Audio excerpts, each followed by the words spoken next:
Welcome back. If you are just joining us, you're still watching Daybreak on Trust Television. Now, let's take a look at some more perspectives on the program this morning. The Central Bank of Nigeria has projected that the Nigerian economy will grow by 3.24% in 2022, in spite of rising inflationary challenges occasioned by global socio-economic events. Godwin Emefiele, the CBN governor, while presenting a communique from the Apex Bank's Monetary Policy Committee meeting on Monday, said the International Monetary Fund also projected the economy to grow at 2.7%, while the federal government projected a 4.21% growth. Emefiele, however, said the MPC was concerned about the impact the global increase in petroleum and other products was having on the Nigerian economy. The Central Bank of Nigeria, however, retained the monetary policy rate at 11.5% as the country grapples with a high inflation rate and fuel scarcity. Now, joining us virtually from Lagos, we have financial analyst Mukhtar Mohammed. Good morning, Mukhtar. Good morning, Abuja. You on the program this morning. Thank you so much. Okay, now the central bank of rather the monetary policy rate standing at 11.5%. As our country grapples with high inflation, is that really good for us? Well, you have a monster, and that monster is inflation, and you need to fight that monster. And sometimes, if you look at the variables, like the CBN governors said, we're battling a lot of issues, especially in the hike in petroleum product price globally. Also, then we are battling internal issues also in terms of insecurity and then food shortage. Also, you could say. So it's a big challenge, and so you I think for now they needed to leave the rate at that to see how they can deal with the inflationary pressure, because this current inflationary pressure is not just coming from inflation. You could have inflationary pressure due to market sentiment. I mean, market indices. You could have inflationary pressure due to economic indices. You can have inflationary pressure due to production indices.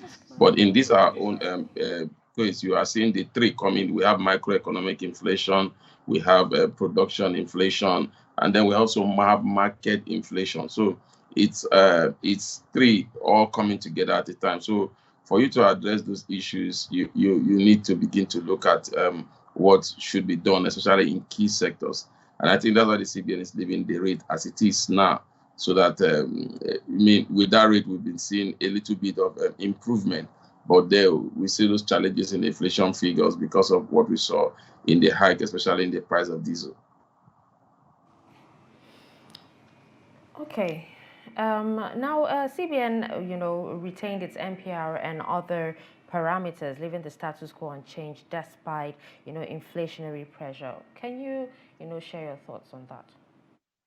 Yes, I think they had to do that because that's what has been working for them thus far. They don't need to change it because what are you gonna? If you try to change it, you try to bring increased rate, then the cost of borrowing will go high, and that will also hit the production, such as the manufacturing sector, and then that will crumple a lot of economy. May even through move Nigerians into the labor market.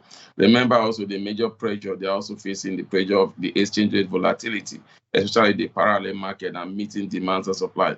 So all these are situations that they needed to address, and so for them to do that, they need to keep the rate as it is now, because any change in that rate is going to cause a very big destruction to the system, especially in the manufacturing sector. So I think that's why they are leaving the rate at that. Also, the microeconomic situation as it stands now, with the war in Ukraine, also you need to begin to look at production, and then that's why the CBN governor was saying that we have massive thief in terms of our oil, and so those are security challenges that I think the government should deal with if we will be able to couple with the kind of challenges that we may have going forward, especially if this war does not stop anytime soon.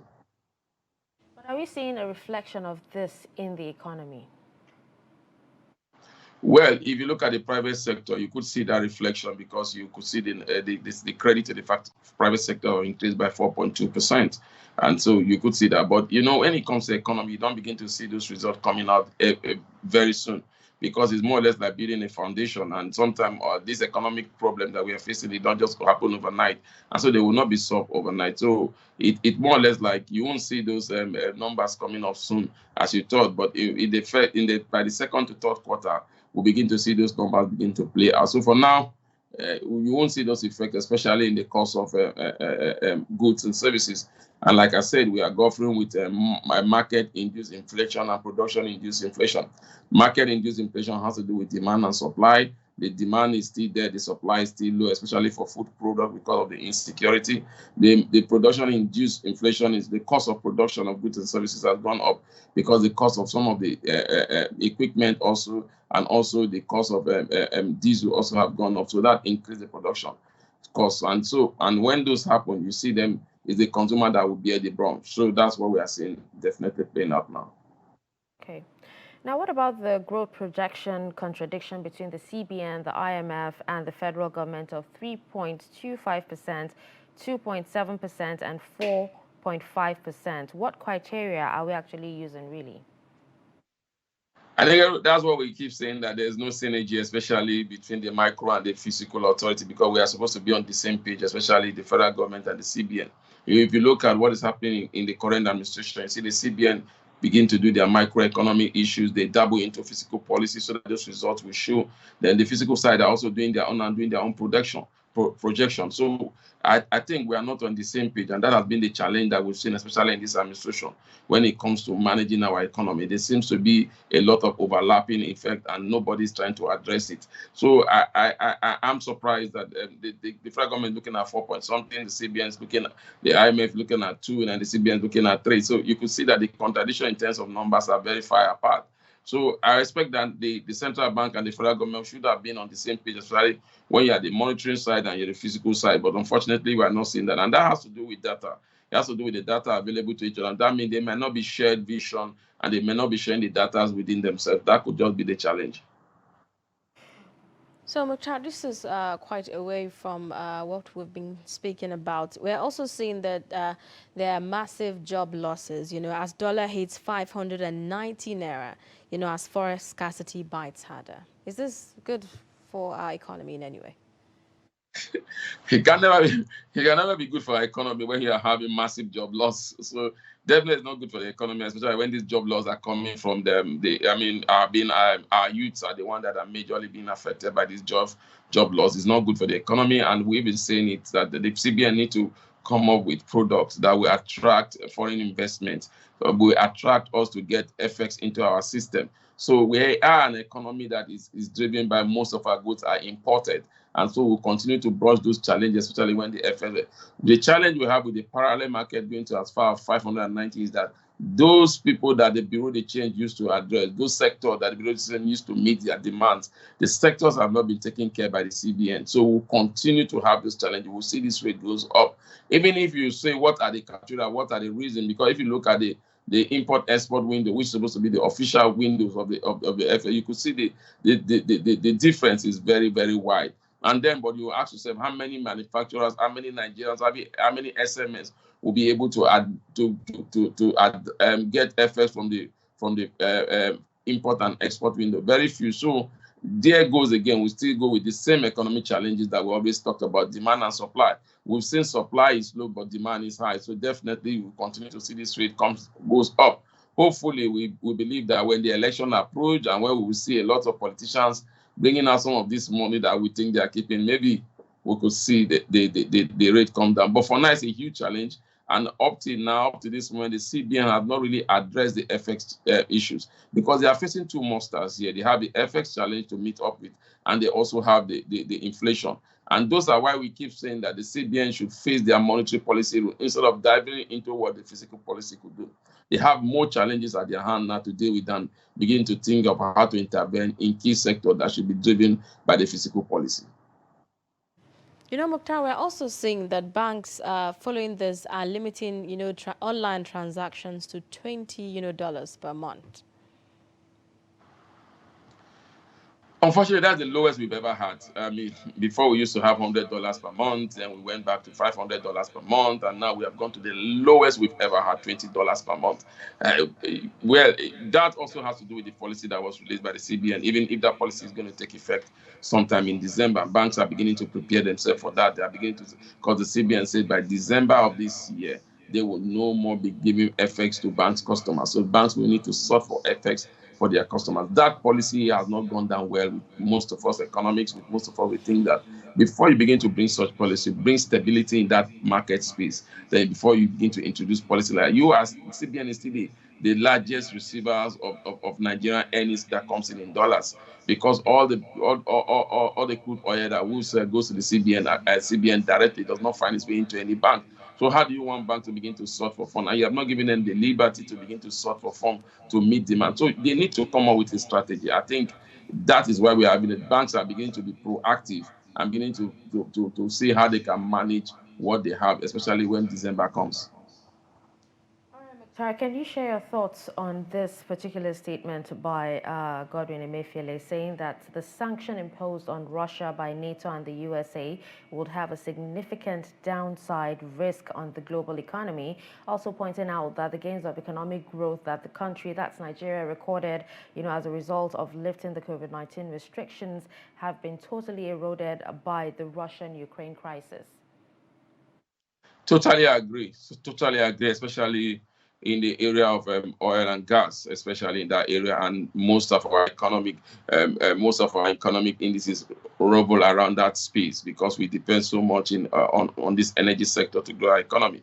Especially when you look at the power sector, we've been driven by gas, and those gas are not available because of these challenges and here and there. So I think I totally agree with him. And that has to do because Nigeria have not had the pain to begin to develop their own infrastructure and have a mechanism to guide against external shocks like this that they have no control about, because our reserve is still hovering between $30 to $31, 30 to 30 billion dollars, and that is not enough to even meet our demands in the next 6 months. So the challenge has been that we have not created that shock absorber, especially when we have external shock from a major earning, and that can only be done if we begin to diversify. And it's only when you are satisfied you begin to think of diversification. As it stands now, there's a lot of challenges with us, especially the security challenges. So agricultural diversification is having a still because we are not beginning to see the diversification because of security challenges. And then the massive oil thief that we are encountering in the Niger Delta also is not helping money. It's not helping us at all. And so money that was supposed to go into the federation account are finding their hands into private pocket through those thieves of our crude oil. So, and all if you look at it, this has to do with security. So definitely, if we need to begin to address these issues, the first thing we need to look at security. How do we address security, especially in the Niger Delta where the oil thief is becoming so rampant now? How do we address security in terms of food security? How do we begin to guide the farmer? How do we begin to provide security for the farmer? We have to give it to them. We have not seen so much activities in terms of the terrorists, maybe the Boko Haram or the ISIS. It seems that we have dealt with that, but now we are dealing with another monster, that is banditry, which is beginning to take the toll in the agricultural sector because these bandits are actually terrorizing the farmers more than they terrorize even the security agents. But if you look at the Boko Haram, you saw that they were terrorizing the security agency, but these bandits are more or less targeting the farmers, causing destruction in production. All right, now quickly before we wrap up, can you share or explain to us how poor electricity supply has actually, put more pressure on the country's inflation and inflation?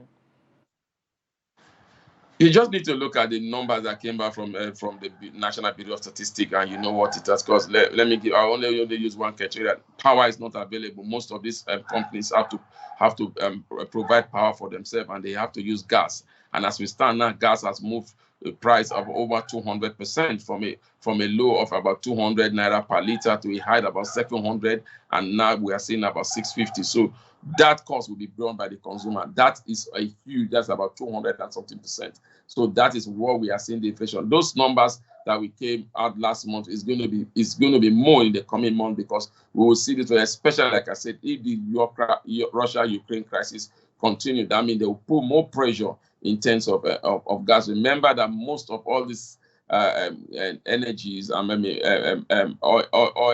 we still import them. So we are still affected by global economic trend. If we were refining this product here, maybe it would have been different. But as long as we are still importing them, then the global market price determine what you sell, because as a businessman, because we buy from globally.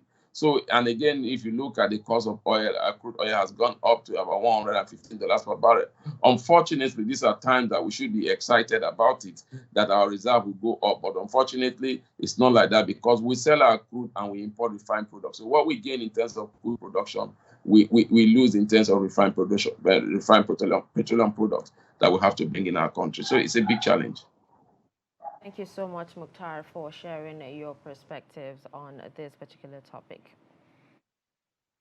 My pleasure. Good morning. Right, so that was Mohammed Mukhtar, yes, financial analyst, joining us via Skype all the way from Lagos. And with that, we've come to the end of Daybreak today on Trust TV. Thank you so much for tuning in. I'm Darshan Husseina Usman. And I'm Zainab Bella. See you tomorrow.